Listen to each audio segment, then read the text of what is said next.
Aller dans une salle, voir une comédie et entendre les gens rire, c'est vraiment là où je sens que je suis payé, quoi. Avant, tant que j'ai pas entendu les gens se marrer, je sais pas si ce que j'ai fait est bien ou nul, quoi.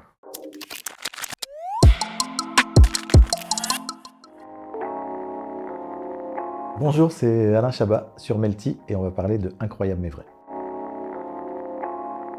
Ça dépend, il y a des gens qui m'arrêtent pour me parler de Didier, d'autres de Burger Quiz, d'autres d'Astérix, beaucoup d'Astérix évidemment, La Cité de la Peur. C'est marrant parce que le film a été un peu... Enfin tu vois, il a pas bien marché à la sortie, quoique 1,7 million c'est pas nul, mais le film était vraiment considéré comme un bide, un ratage.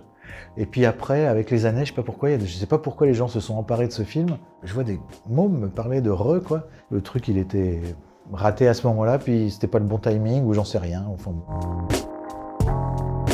Incroyable mais vrai, alors c'est un film qui parle d'un couple, Léa Drucker et moi-même, qui achetons une maison. Et dans cette maison, il y a quelque chose qui va radicalement changer notre vie, et pas pour le meilleur.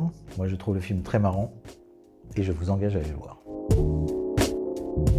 Je suis un assureur qui a une vie tranquille avec sa femme, il aime sa femme, il est bien, il n'a pas envie que les choses changent, ça ronronne un peu. Et il y a un moment, il y a un événement qui va tout bousculer, et lui, il n'a pas tellement envie que tout ça soit bousculé, donc il va un peu subir tout ce qui va se passer. Et ce qui m'a plu, c'est que je trouve l'écriture de Quentin Dupieux hilarante à lire, à jouer après, et quand j'ai vu le film, franchement, je me suis marré alors que je suis dedans, alors que d'habitude, je bug un peu en me voyant. C'est toujours la phrase de merde. T'es là, tu te dis, bah en fait, je m'en fous, moi, qu'il y ait une bonne ambiance au bureau, quoi. Ça m'est égal si le film il est foireux. Il aime bien travailler dans la bienveillance, avec tout le monde. Enfin, je veux dire, il parle bien à ses équipes. Effectivement, ça enlève pas l'exigence, mais il y a une très bonne, il y a une ambiance très joyeuse, quoi. Il se prend forcément la tête sur l'écriture, sur sa mise en scène, mais c'est tout, pas sur le reste, hein. C'est pas pollué par d'autres trucs inutiles, quoi.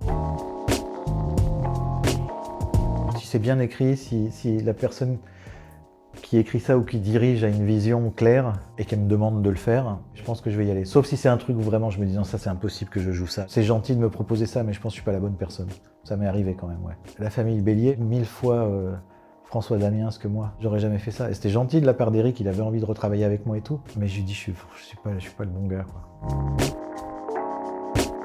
Je sais plus qui m'a dit de ma famille, m'a envoyé une photo de Einstein et une photo de moi à côté qui ressemblait et il m'a dit tu devrais jouer Einstein parce qu'il y a une petite ressemblance. Mais non, je jouerai pas Einstein, j'aurais pas envie d'apprendre l'allemand juste pour le rôle. Je sais que je peux pas tout jouer. Un film c'est beaucoup de travail et c'est bien de pas le savoir parce qu'on n'a pas envie de savoir qu'il y a beaucoup de boulot. Enfin, on a envie de profiter du film comme si c'était magique. Les équipes de cinéma, elles bossent beaucoup. Par exemple, la régie sur un film, moi, c'est vraiment le taf que je voudrais pas faire. Ils sont là avant tout le monde, ils partent après tout le monde. Leur travail est invisible, c'est-à-dire que quand ça se passe bien, enfin, c'est pas qu'on leur fait pas de compliments, mais presque c'est normal. Et dès qu'il y a un truc qui chie, tout le monde leur tombe dessus. Enfin bon, je caricature, mais c'est un boulot un peu ingrat qui est essentiel au tournage d'un film. Chaque corps de métier est super important sur un film. Je dirais que ça n'a pas l'air, mais ça bosse beaucoup. Je voulais faire du dessin animé, moi, en fait, plus que du cinéma. Après, le cinéma, je l'ai vu beaucoup comme une extension de la bande dessinée, avec des images entre les cases. Là où la bande dessinée, il y a beaucoup d'ellipses. Ça a toujours été là, je sais pas pourquoi. Moi, j'aime bien rigoler, quoi. Non, mais enfin, bon, tout le monde aime bien rigoler, mais je sais pas, moi, j'aimais bien faire rire ou... Je sais pas, j'avais l'impression que j'arrivais à faire rire mes copains. Les entrées des films aujourd'hui c'est plus compliqué, mais je reste complètement accro au rire de salle. Aller dans une salle, voir une comédie et entendre les gens rire, pour moi c'est vraiment, encore une fois, c'est vraiment là où je sens que je suis payé, quoi. Avant, tant que j'ai pas entendu les gens se marrer, je sais pas si ce que j'ai fait est bien ou nul, quoi. Je peux regarder Will Ferrell dans n'importe quoi, je peux regarder Haroun, je peux regarder Blanche Gardin, je peux regarder des anciens services après-vente, enfin des services après-vente, parce qu'il n'y en a plus là. Je peux regarder Jean-Pierre Bacry dans n'importe quoi. Là en ce moment par exemple, je regarde Le Flambeau. Je rigole comme un crétin avec Jonathan Cohen, que j'adore, et toute la bande qui sont très en forme. Je trouve ça hilarant, quoi, par exemple. La forme, ça a une super gueule.